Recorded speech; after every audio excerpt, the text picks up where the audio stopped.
Welcome to Wealth Coffee Chats, folks, for your daily live updates. Get the most out of today's episode by participating in the chat. Make sure you ask some questions, be part of the conversation, have a bit of fun, grab a coffee or a tea, take some notes, and get ready to start your day, folks. Quick few housekeeping rules, though.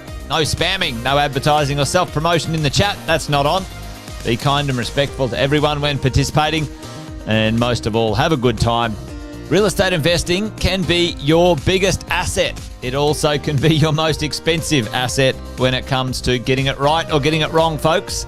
It can be time-consuming, stressful, and that's why here at Positive, we have what's called a 6-star team, a full-service team that provides integrated wealth and property investing solutions and services simply designed to help you progress towards your goal of passive income through your property portfolio, folks. Make sure you check out our other podcasts on the Positive Mentor Network. Not only is there Wealth Coffee Chats, there's the Urban Property Investor. Drops every Wednesday with straight talking investing strategies and lessons with Sam Saggers. Property Investor Tales.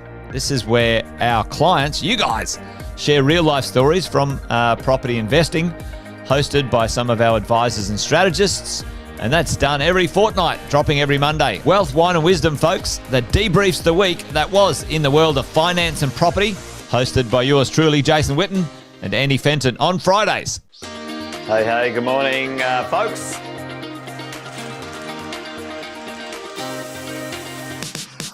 Good morning, everybody. Welcome to another Wealth Coffee Chat. Hope you're well, folks, wherever you are. There it is, team. Morning. Morning, wherever you're tuning in from today. Early bird gets the worm, they say. Here at Positive, we offer a 6-star team. It's a team that help you at every stage of your wealth creation journey.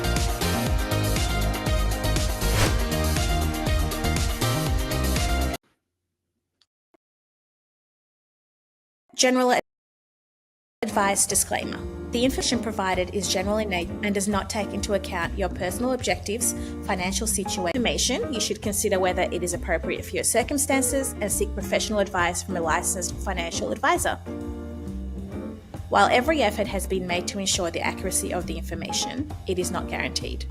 It is based on our understanding of regulations and laws as at the publication date. As these are subject to change, you should talk to a professional advisor for the most up-to-date information.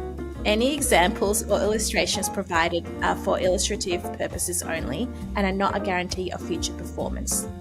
We do not accept any liability for any loss or damage incurred by reliance on the information provided. Any opinions expressed are subject to change without notice. Past performance is not indicative of future results, and all investments carry risks. Neither the hosts, guests, nor any affiliated entities accept liability for any loss or damage arising from reliance on the information provided. By listening to this podcast and viewing this presentation, you acknowledge and agree to these terms.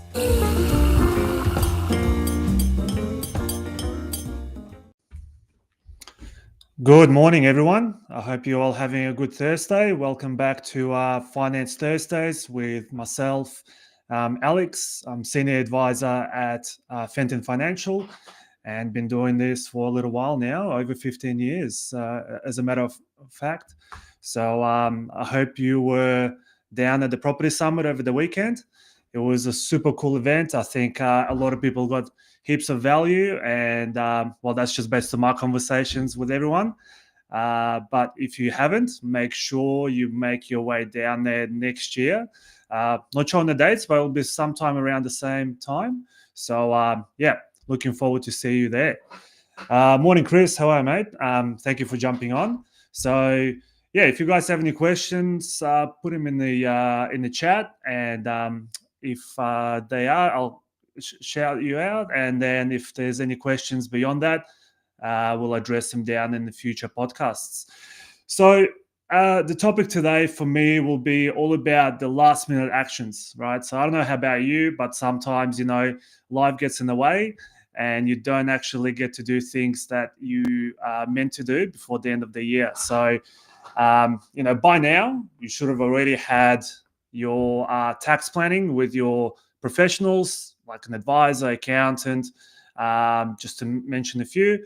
So hopefully it's not your your friend or somebody else on YouTube. But anyway, so last minute action. So hold on a second, we've got a couple more people jumping on. Good morning, Tim. Hey Jeff, how are you? Jason been kidnapped. Yeah, no, he's on a few times a week, so you can still see him. Go back and have a look at a few other chats. So we did have the property summit last week, so hence you've probably been busy with that, but I'm sure he'll be back on in the next few episodes. All right, so let's dive into the topic. All right, like I mentioned, the topic for today is last minute actions before the end of financial year. And if you stick around to the end, I'll give you a small surprise on how to get a 50% return on your investment, right? Guaranteed. If I guarantee anything else, then you should stop listening to me right now. That's the only guarantee that I'll give you. Anyway, stick around till the end, and I'll tell you what that is. All right. So let's focus on super today, right? So I know this has been covered heaps of times in the lead up to the end of financial year, but repetition is key. And if you are, in a situation where you're thinking about, what should I do? There's only like about a week and a half to go before the end of financial year. Well, super is your friend at the moment, right? So again, seek financial advice before doing anything, but let's just quickly recap on things that are available to you, all right? So there's a couple of ways that you can make contributions into the superannuation. One is what we call concessional contributions, or pre-tax contributions. Here we go, Tim. Yep, well done, mate. That's awesome. All good to go for this year. So pre-tax contributions, concessional contributions as they're called. So you've got a $30,000 cap for the year, right? So some of that $30,000 will be used up with your super guarantee. So if you're an employee, you would get 11.5%. So you have to deduct that from that amount. But the easiest way is to jump on the ATO website, and it'll tell you where you are to date with your contributions, right? So, and then, you've got that gap there that you could utilize to bring down your tax rate to 15% tax. Yeah, we know that there's a tax rate within super, and that's 15%. And you've got, let's just say, for example, you've used that all up and you still want to add some money into super. Well, you've got what we call a non-concessional, which is after-tax contributions, right? And these are a much higher amount, so 120,000 or 360 if you bring that forward for the future 2 years. Again, you don't get any tax deductions for that, but it does go into the super fund without any tax incurred on it. Because if you think about it, after tax, you've already paid tax on that amount. So a really good way to boost your super balance before, in the lead up to retirement, or, if you've got spare cash and you don't know where to put it, and have it in a really good tax effective environment. So great. So if you've done that, amazing. Let's just say you haven't done contributions in the last couple of years. So there is an option to use what is called a carry forward unused concessional contributions, which are contributions from the last couple of years, right? So put it in the chat if you want me to expand on that in the future. But ultimately, it means that all the contributions that you haven't utilized up to your cap in the last 5 financial years, you can bring them into the current financial year and actually make contributions above the 30,000 and still claim a tax deduction without any penalties on that. So again, sounds simple, but it is complex. So you have to make sure that you meet certain rules. So speak to your professional before going and doing this type of action. So you need to be very careful there.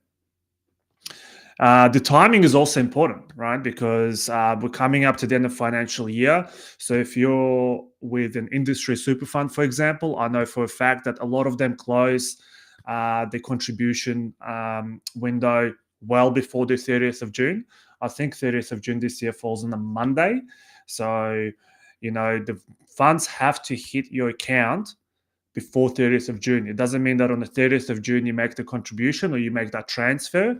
And then, there could be instance which has happened to a couple of our clients who wanted to make the last ditch contribution last financial year, and the money didn't hit the account until the 1st or the 2nd of July, which then falls into the next financial year. So if we're talking about right now, 25 financial year, it'll be 26 financial year. So just want to be super careful about timing. So I always say, month of June is really to just clean up all of your actions and not really at the time to take any additional actions beyond that. So, but like I said, this episode is all about the last minute. So you probably have another few days to go out and action some of these suggestions. So industry super. So you've got limited time. So potentially mid next week is your cutoff. If you are with a retail super fund, right? So I will maybe cover this off, difference between industry, retail, and self-managed super. But retail, they typically give you a little bit extra couple of days. Just check with the super fund directly because they will all vary. They'll have different dates. But by now, you should be receiving some sort of communication from them to say, hey, by the way, if you want to make any contributions, this is your cutoff.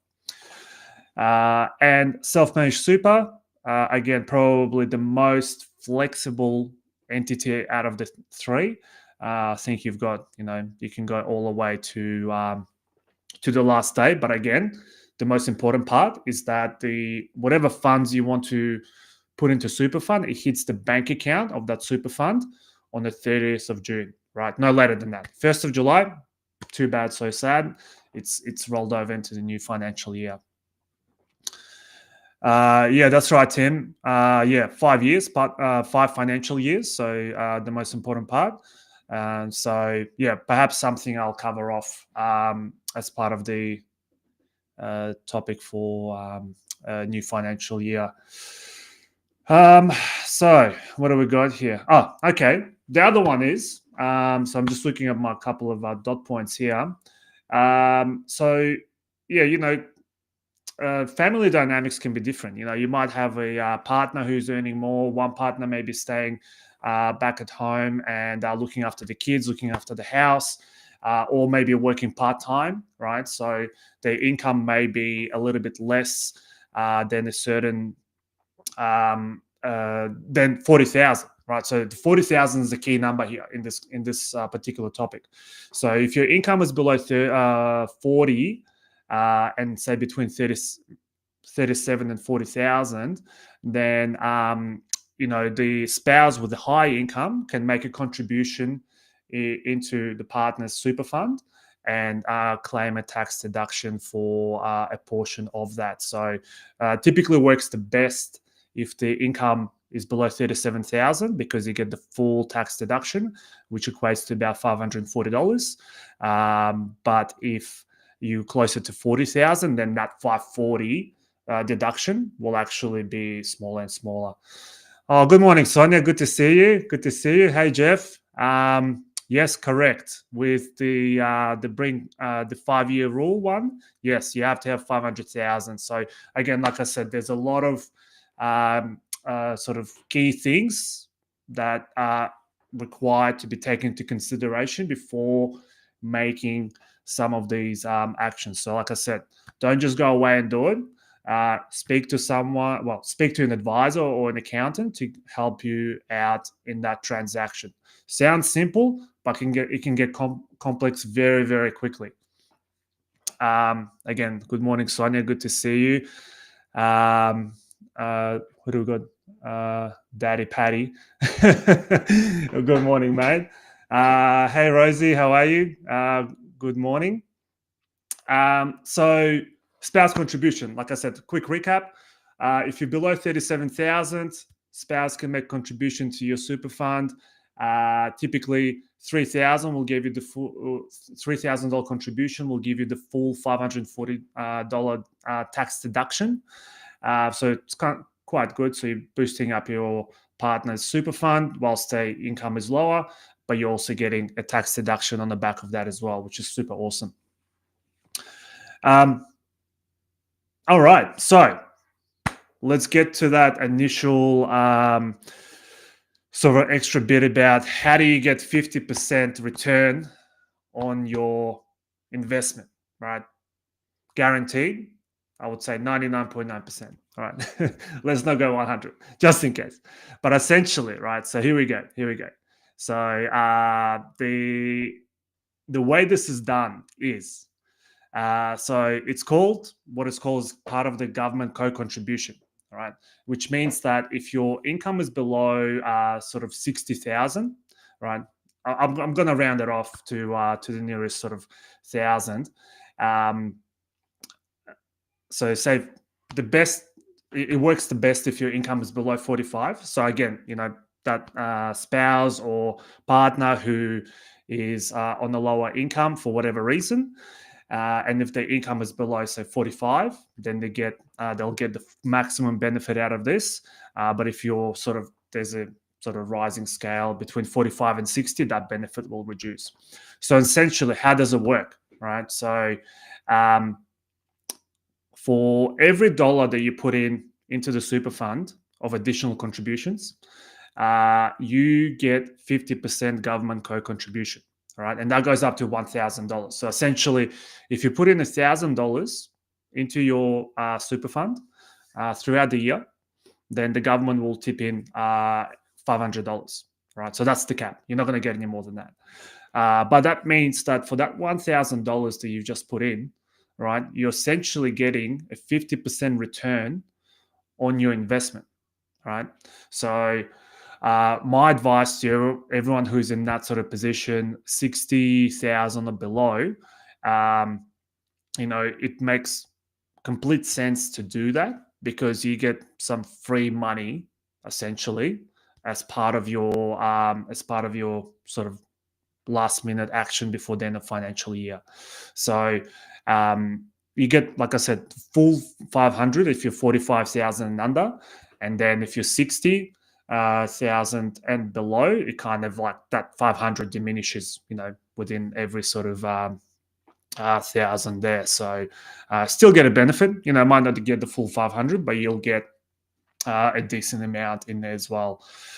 So again, small numbers, but if you think about compounding wise over the years, that will give you a decent return. So that 500 essentially can turn into a couple of thousand over 10 years, so huge return on the back of it. So if you do that consistently whilst your income is below those thresholds, then, that's the government contributions going in there, which will be amazing.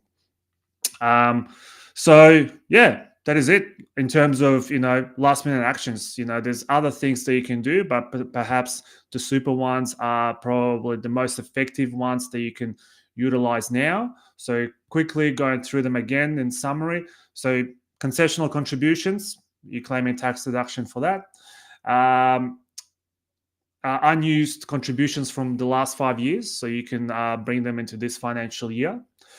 Spouse contribution, right? So if you put up to $3,000 in there, then you can get a tax offset of $540 for your tax return, whoever's putting that in on the behalf of their spouse. Government co-contribution, so for anyone below 60, $1,000 income for the year, should be not 60 years old, but 60,000 for the year. You could start looking at that potential action and get a little bit of government co-contribution in there. Actually, one extra thing I'll mention on the government co-contribution, which I get asked all the time, is when do you actually get that benefit, right? The government putting in your contribution. And you get that benefit when you do your tax return. So it's not going to be immediate, right? So if you've put it in now, so you got to wait until your tax return is done and lodged, because the government has to basically see where your income is at before putting that into your super fund. So then you'll see like an additional line on your super statement to say that there's X amount of dollars added in there. And you'll be like, well, what's that? It's not part of my super. It's not part of this or that.